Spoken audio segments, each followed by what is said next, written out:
C'est toujours un plaisir de vous retrouver, mesdames et messieurs. Molwani, bonsoir et bienvenue dans cette édition d'information, le journal de la diaspora. Sans attendre davantage, voici les titres.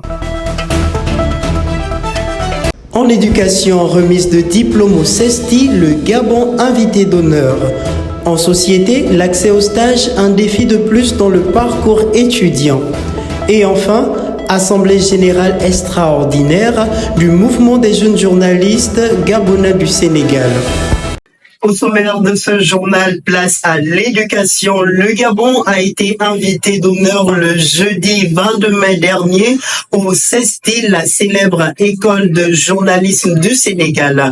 Plus d'informations avec Kelly Mongengi, Davila Madjinou et Maureen Biogui. Ce jeudi, le Gabon a été invité d'honneur de la 52e promotion de remise de diplôme au Centre d'études des sciences et techniques de l'information de Dakar, en abrégé CESTI. Une cérémonie d'une importance capitale qui a aussi marqué la célébration du 60e anniversaire de la célèbre université de journalisme. Cette école, qui a formé et continue de former plusieurs élites en Afrique francophone, garde sa renommée dans la divulgation des valeurs éthiques et déontologiques de la profession du journalisme. Le Gabon compte à son actif plusieurs journalistes sortis de cette prestigieuse école. Une importante délégation menée par Henri-Georges Issimbe, conseiller membre de la HAC, a effectué le déplacement pour la dite cérémonie. Nous sommes à la 52e promotion. Voyez-vous, moi qui vous parle, je suis de la 22e. Il y a eu 30 promotions après moi. Et c'est une fierté de me retrouver ici dans cette enceinte de l'université Cheikh Anta Diop qui nous a enseigné beaucoup de valeurs. Les valeurs d'éthique, les valeurs de déontologie. Et aujourd'hui, vous avez entendu l'ensemble des intervenants exalter la pensée positive concernant la pratique du métier, dans l'éthique, dans le respect des normes. Une tradition qui se veut pérenne pour la sortie officielle des lauréats du dit établissement. Alors il faut dire que c'est une tradition au CESTI depuis de nombreuses années déjà. À chaque fin de cycle, lorsque les étudiants terminent leur formation, ils ont droit à une sortie de promotion officielle au niveau de l'amphithéâtre de l'université Cheikh Anta Diop de Dakar. Donc cette année, le CESTI n'a pas dérogé à cette règle. Un sentiment de satisfaction se lit sur le visage des autorités diplomatiques du Gabon au Sénégal au vu de l'impact que le pays a su générer au sein de cet établissement. Ils préconisent des partenariats pour faciliter l'accessibilité sur le cours scolaire dans les années à venir. Nous sommes vraiment très fiers de participer à ce genre de cérémonie. Ça ne fait que raffermir les liens qui nous unissent avec le Sénégal, surtout au niveau de la formation.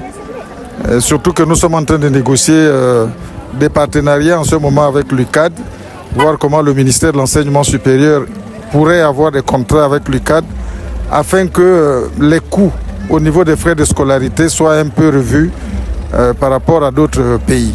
Être dans une école de renom est un avantage et pas des moindres. Néanmoins, l'entrée en matière reste sélective. Pour en pallier, le Sénégal dispose désormais des écoles annexes qui offrent cette possibilité de formation en journalisme. Le CESTI, c'est la première école de journalisme en Afrique francophone. C'est une école où tout le monde rêve d'entrer, en tout cas presque tous ceux qui sont amoureux du journalisme et de la communication. Mais si Dieu fait que vous n'avez pas la chance d'accéder à cette prestigieuse école, mais il y a plein d'universités, beaucoup d'universités privées qui sont là, que ce soit ici au Sénégal ou ailleurs.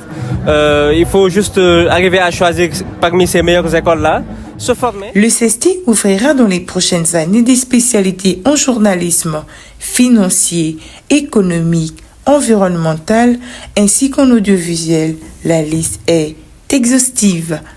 Changeons de décor maintenant en société. Malgré leur motivation, des milliers d'étudiants peinent à trouver un stage, une étape cruciale qui devient un obstacle dans leur parcours académique.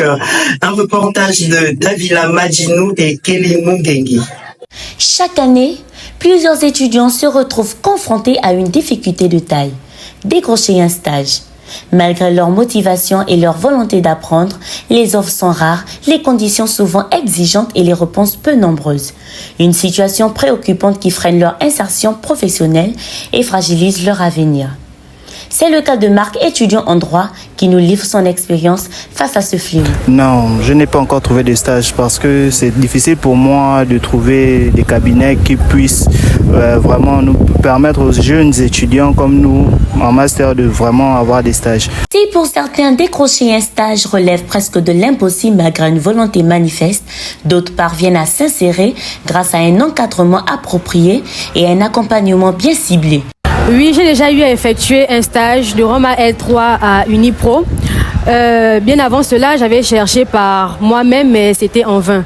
Et par rapport à ce stage, j'ai pu acquérir des connaissances meilleures que celles qu'on nous montrait en classe, parce que en classe c'est juste de la littérature, alors qu'en entreprise nous sommes dans la pratique.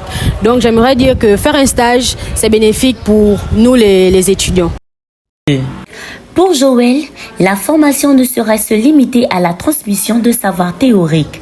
Il insiste sur la nécessité pour les instituts de nouer des partenariats concrets avec des cabinets et entreprises afin de favoriser l'insertion professionnelle des étudiants, offrant ainsi aux apprenants des opportunités réelles d'acquérir de l'expérience et de mieux se préparer aux exigences du marché, car c'est au contact du terrain que l'étudiant devient véritablement professionnel. Alors pour répondre à la problématique qui m'a été soumise concernant la difficulté pour trouver le stage pour les étudiants étrangers au Sénégal, je pense qu'il sera judicieux pour tous les instituts de mettre en place des cabinets, des structures ou être en collaboration avec les différents cabinets au Sénégal pour permettre l'insertion des jeunes étudiants afin d'avoir l'expérience, parce que de nos jours, pour avoir un stage, c'est tellement difficile. Et après, lorsque on veut avoir un travail, on nous demande si tu as eu l'expérience. Et l'expérience requise toujours est de minimum de 5 ans. Mais nous nous rendons compte que trouver le stage au Sénégal, c'est difficile. Et on se pose aussi la même question.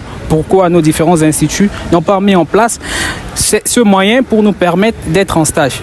Et si vous regardez cette vidéo, nous vous demandons de chercher à trouver une réponse favorable à notre préoccupation. Je vous remercie. La quête du stage ne doit plus être perçue comme une simple formalité académique, mais comme une étape décisive dans le parcours de tout étudiant. Il présente l'opportunité de confronter les savoirs théoriques à la réalité du terrain, de développer des compétences pratiques et d'amorcer une véritable insertion. Toujours en société, le mouvement des jeunes journalistes gabonais du Sénégal a organisé ce samedi 24 mai à l'ISEG une assemblée générale extraordinaire. Plus d'informations avec Laïkaba et Derrick Moussavou. Être une valeur ajoutée dans le journalisme, une devise que prône le mouvement des jeunes journalistes gabonais du Sénégal. C'est dans une ambiance conviviale et engagée que s'est tenue l'Assemblée générale du mouvement à l'Institut supérieur d'entrepreneurship et de gestion de Dakar. Ce samedi 24 mai 2025, l'objectif, dresser un bilan, renforcer la structuration du mouvement et tracer les perspectives d'avenir dans un paysage médiatique en pleine mutation. Au programme, présentation des missions du mouvement, bilan sur les activités qui ont été réalisées et surtout celles d'avenir. En prise de décision, bilan du rapport d'activité. Il faut savoir que le mouvement des jeunes journalistes gabonais au Sénégal se veut d'abord être un mouvement des jeunes qui sont sérieux. Et pour ce faire, nous avons des missions que nous avons listées dans notre plan d'action. Celle de promouvoir le journalisme et la liberté de la presse parmi les jeunes gabonais résidant au Sénégal, créer un espace de collaboration, d'échange et de partage d'idées entre les jeunes journalistes gabonais, défendre les intérêts professionnels et sociaux des jeunes journalistes, organiser des formations, des conférences et des événements visant à renforcer les compétences des membres dans les domaines du journalisme et de la communication ainsi que de l'audiovisuel. Sensibiliser aux enjeux sociaux, politiques et économiques du Gabon et du Sénégal à travers les médias. 6. Promouvoir la solidarité et l'entraide professionnelle entre les membres en offrant un soutien mutuel dans le cadre de leurs activités journalistiques. renforcer l'indépendance et la responsabilité des journalistes en mettant l'accent sur l'éthique et la déontologie professionnelle. La présidente Tessia Ekomi a tenu à apporter des éclaircissements sur les préoccupations auxquelles les membres adhérents étaient confrontés. Déjà,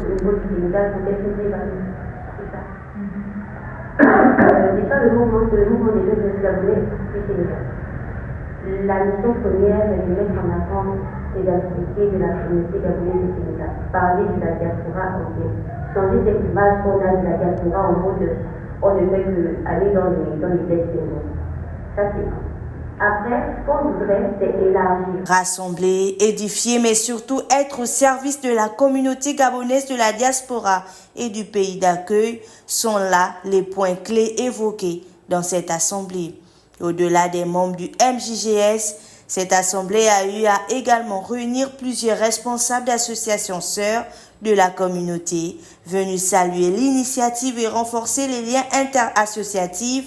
Fortune Simba, président de l'association des élèves et étudiants gabonais au Sénégal, et Richard Meyo, président de la CESGAS, ont souligné les efforts consentis et ont donné leurs appréciations. Plus qu'un simple rendez-vous statutaire, cette assemblée générale a réaffirmé la vitalité d'une jeunesse déterminée à peser dans les débats de société. Avec des idées claires, des projets concrets et une solidarité revendiquée, le MJGS sont prêts à transformer l'indignation en action.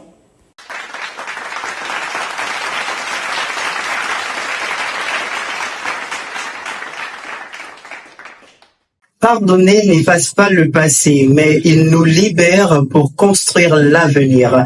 C'est sur ces mots de Tessia Ekomi que nous mettons terme à cette session d'information. Nous nous disons à la semaine prochaine.